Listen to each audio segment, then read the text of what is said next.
Powered by the Montana Television Network. This is the 10 o'clock news on Q2, Montana's news leader. Good evening, everyone. Thanks for joining us tonight. I'm Jeanelle Slade. And I'm Jay Cohn. A Wyoming community in mourning after a local business owner and a renowned backcountry guide was killed by a bear last Friday. 37-year-old Mark Uptain was with a client on an elk hunt when the bears charged.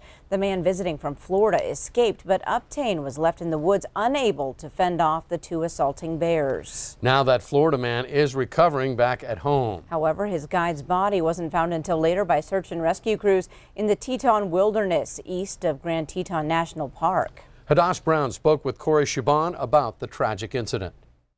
When that bear did have me by the back of the leg, thinking to myself that this is it. This is my death, and this is how I'm dying.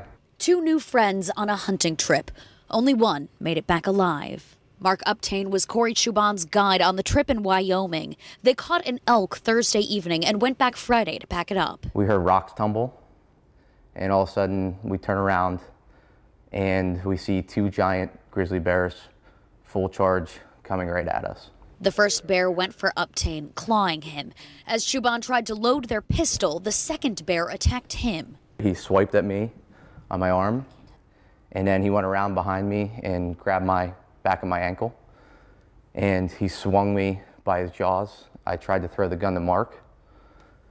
It didn't make it to him, and the gun landed on the ground, and somehow the grizzly let me go and charged Mark again, and that's when I made the decision to just run for my life.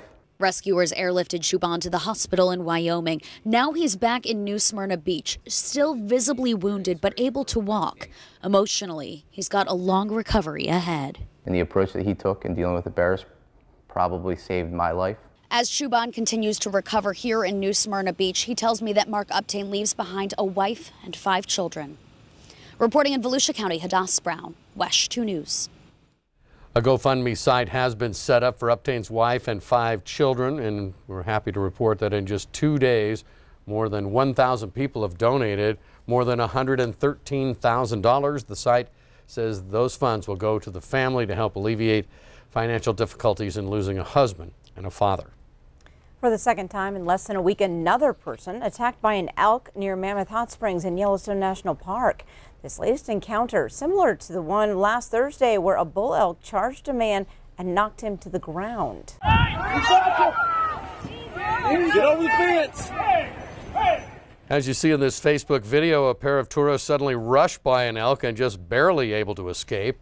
And in the distance, you can see other visitors scramble for safety as the elk actually circles back toward the other side of a field. All of this near the Mammoth restaurant. Park officials tell us the Mammoth area sees more than its share of elk encounters.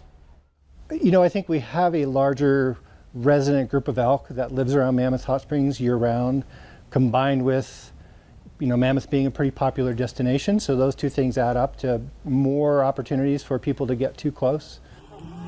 2 people have been injured this week after elk attacks in the Mammoth area. Herbert reminds everyone who might be around elk at this time of year to be watchful at all times. And he says it's often necessary to keep moving in order to keep a safe distance from elk during the rutting season. Meanwhile, 2 other incidents in Yellowstone National Park last week catching the eyes of residents and tourists.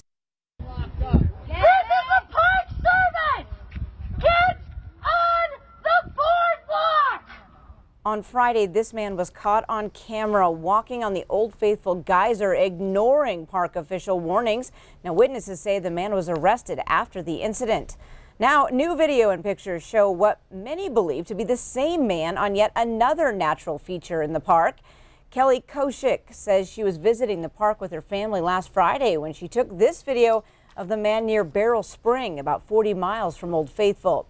Now, Koshak says everyone around her, including family members and visitors, were yelling at him to get out. The man was released on bond but faces multiple charges, including walking off trail in a thermal area.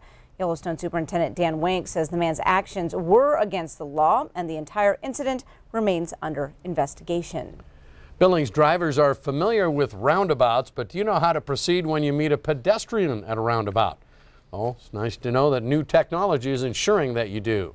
As crews wrap up construction along Central Avenue, they'll be adding 2 new roundabouts at 36th Street and 38th Street West.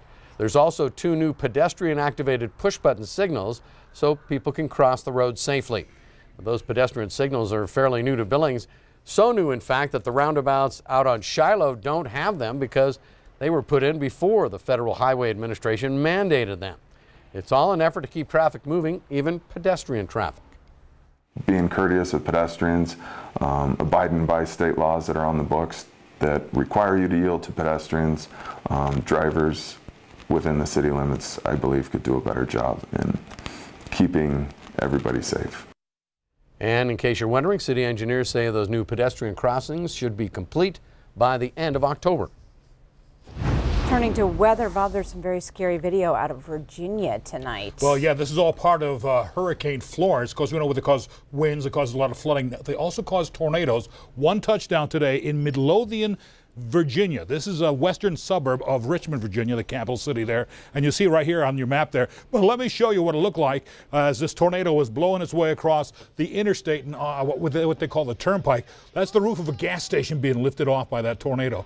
Just debris went everywhere up in the clouds and all that. So we did hear that 1 person did die out of this tornado in Midlothian. So that gets added to the death toll of Hurricane Florence. So what a mess it was. Now back here in Montana, our weather's going to probably bring a couple of rain showers another day or so. It's been a while. We'll chat about that in a few more minutes. All right, thanks, Bob. Now, Florence remnants continue to wreak havoc in the Carolinas and mid-Atlantic states. The catastrophic storm is now responsible for at least 32 deaths. The wind and rain are dying down, but rivers in North Carolina are slowly rising, putting already flooded areas in greater danger. Interstates look more like rivers, proving that travel still is not safe. Some cities virtually cut off from the rest of the state. Gas pumps have run dry, and packaged meals and water are some people's only source of nutrition. And those who evacuated have no idea when they'll be able to return home. Supreme Court nominee Brett Kavanaugh says accusations of sexual assault years ago are, quote, completely false, end quote. In a statement today, the judge said he's never done anything like what his accuser describes. Professor Christine Ford has now come forward accusing Kavanaugh of physical and sexual assault while the two were in high school.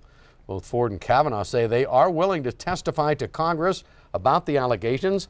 The Senate Judiciary Committee is set to vote on his nomination on Thursday, but some are now asking for a delay. Coming up on tonight's 10 o'clock news, he helped heal a broken medical system in Montana. We'll look back on the life of Dr. Nick Wolter. Plus, it's a chance for girls to shine beyond the lens. Find out how one local photographer is making a big difference. And later in sports, tips, picks, and touchdowns lead Q2's game changer. Scott shows us all of them.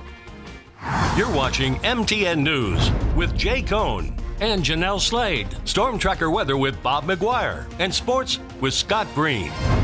This is the 10 o'clock news on Q2, Montana's news leader.